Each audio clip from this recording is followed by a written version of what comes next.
Friends, आज हम लोगों का डे 4 और डे 5 होने वाला है। जैसा कि वीडियो बीच बीच में नहीं आती, इसका कारण एक ही होता है कि थोड़ा खोजने में और इसको बनाने में और एक तरह से इंग्लिश के टर्मिनोलॉजी को और हिंदी में अच्छी तरीके से रूपांतरित करने में थोड़ा दिक्कत होता है, टाइम लगता है। जैसा कि 145 दिन और बचा हुआ है, 1 घंटा और 42 मिनट्स। सबसे पहला इजारा प्रणाली। इजारा प्रणाली क्या है? तो जहांगीर शाह जो मुगल सम्राट थे उसके काल में इस व्यवस्था को स्थापित किया गया था। राजस्व खेती की एक प्रणाली होती है, अनुबंध खेती कह सकते हैं आप। तो अब जहांगीर शाह के बारे में समझ लेते हैं। 1 साल तक रूल किया, 1712-13 में जजिया कर को समाप्त कर दिया, हिंदू राजपूत और मराठा के साथ सौहार्दपूर्ण संबंध को स्थापित किया। राजा मुंजे समझौता।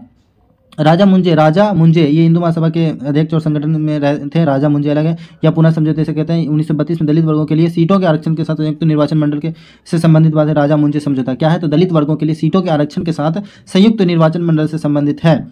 कुलीनवाद क्या था? तो बंगाल में सेन राजवंश के राजा बल्लाल सेन, जो सेकेंड राजा थे बल्लाल सेन, उन्होंने सामाजिक सुधारों की शुरुआत की, जिसे कुलीनवाद कहा जाता है। यानी कि हिंदू जाति विवाह नियम, ये सब को सुधार के उसी को कुलीनवाद कहते हैं हम लोग।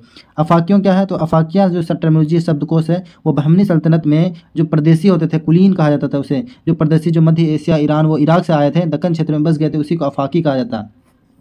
पोलीगार युद्ध। पोलीगार युद्ध एक तरह से समझ सकते हो आप कि यह दो मतलब 1799 से 1805 तक चला था। 2 पोलीगार युद्ध हुए थे इसी समय काल में। यहाँ पर समझने की बात यह है कि पोलीगार कौन होते थे? तो जो पोलीगार थे वो दक्षिण भारत के योद्धा थे, स्वयं को पोलीगार कहते थे। जिस तरह से हम नॉर्थ इंडिया में राजपूत को देखते हैं, उसी प्रकार साउथ इंडिया में पोलीगार थे, एक जैसे थे, स्वयं को संप्रभु मानते थे।